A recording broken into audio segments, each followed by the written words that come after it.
തിരിച്ചു പോകുമ്പോൾ എനിക്ക് KFC ഒരു ചിക്കൻ മേടിച്ചാണ് കേട്ടോ. നമ്മൾ എന്തിനാ വന്നെന്നറിയോ? എന്തിനാ? ഈ ടാക്സ് ഫയൽ അത് നടക്കട്ടെ, എപ്പോഴും തീറ്റാക്കിട്ടെന്നുള്ള വിചാരമുള്ളൂ. Hello, welcome to Zeno tax solutions. Tax ചെയ്യാൻ വേണ്ടിയായിരുന്നേ. 2 minutes ചേട്ടാ, അവിടെ ഇരുന്നോളൂ. അതെ, ഞാൻ ഒന്ന് വാഷ്റൂം വരെ പോയിട്ട്. ആ പോയിട്ട് പോയോ?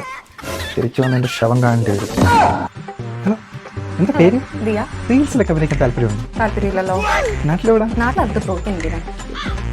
ചുമ്മാ അറിയാലോ. താല്പര്യമില്ല.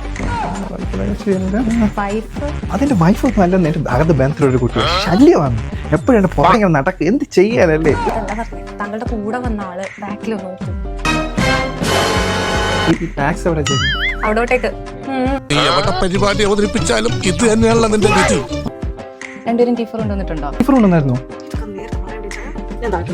എന്ത് കഴിക്കാൻ പോവാ? 40 അല്ലടി, T4. ഫൈനലി അപ്പോൾ ഈ പ്രാവശ്യത്തെ റീഫണ്ട് ആയിട്ട് നിങ്ങൾക്ക് വരുന്നത് $2,000 ആണ്.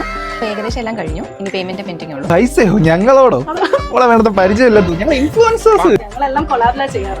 ചായക്കട പോയാലും പൈസ കൊടുക്കാറില്ല. ഞങ്ങൾ കൊളാ പിടിക്കാം അവിടെ. അത് പറഞ്ഞാൽ പറ്റത്തില്ല, പേയ്മെന്റ് ചെയ്തിട്ട് പോയാൽ മതി. നമ്പർ ഇടാൻ സമയമായേ. ഫ്രാങ്ക് ആയിരുന്നു, മനസ്സിലായോ?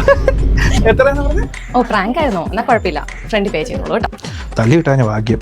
പിന്നെ ടാക്സ് വൃത്തിക്ക് ചെയ്ത് തന്ന് റിട്ടേൺ ഇങ്ങോട്ട് കിട്ടുമെന്ന് പറഞ്ഞുകൊണ്ട് മാത്രം ഞാൻ അവരൊന്നും നിങ്ങൾ ഒറ്റയ്ക്ക് ചെയ്തു തന്നില്ലേ? അത് മതി. അത് മതി. എനിക്ക് താഴെ ഒരു കടയുണ്ട്, കൊളാ പിടിയാലും ചോദിച്ചാലോ? അവിടെ പോയി കൊളാ പിടിക്കാം.